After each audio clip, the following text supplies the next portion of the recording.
président de la République, son Excellence Wadaï Romuald, a souvent l'habitude d'utiliser un terme dans ses discours, la constance.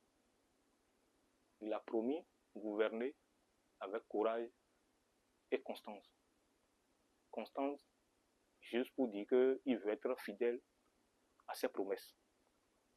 Bon, déjà, on est en train de voir à travers ce premier conseil un président qui veut déjà faire un lien entre le discours et l'action.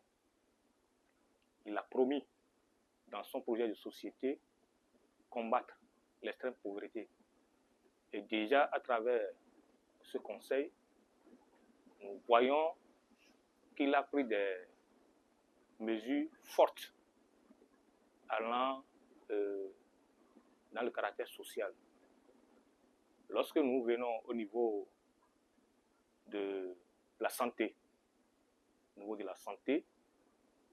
président de la République a dégagé déjà une enveloppe de 10 milliards pour, n'est-ce pas, apporter de l'eau, de l'énergie, de l'électricité dans tous les centres sanitaires qui, juste là, n'en disposent pas.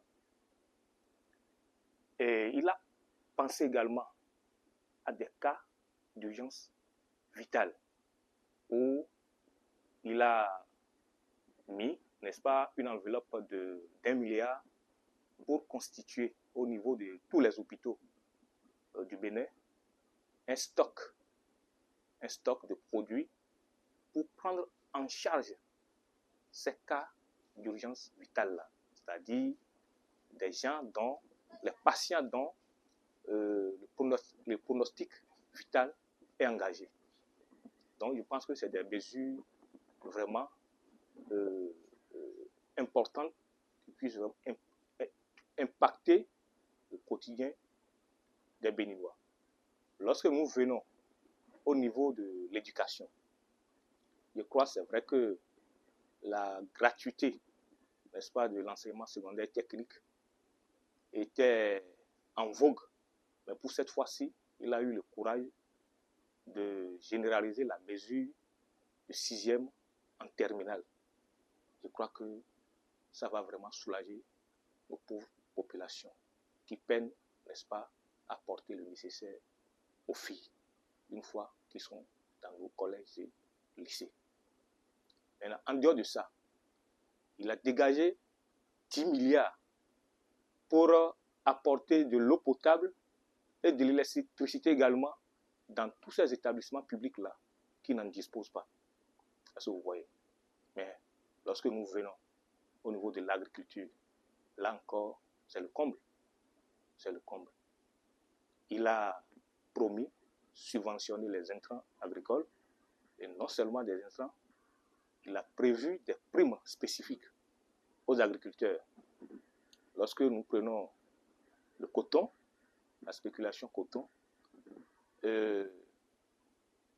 si une année ou bien une campagne donnée, on constate que la production, n'est-ce pas, atteint, je crois, 7000 tonnes, le gouvernement fait un bonus de 10 francs par kilogramme pour tous les agriculteurs. Je crois que c'est très important.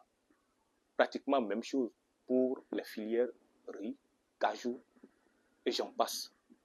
Je crois que déjà, nous voyons que c'est un président qui veut rester vraiment constant à ses promesses. Donc il y a de l'espoir.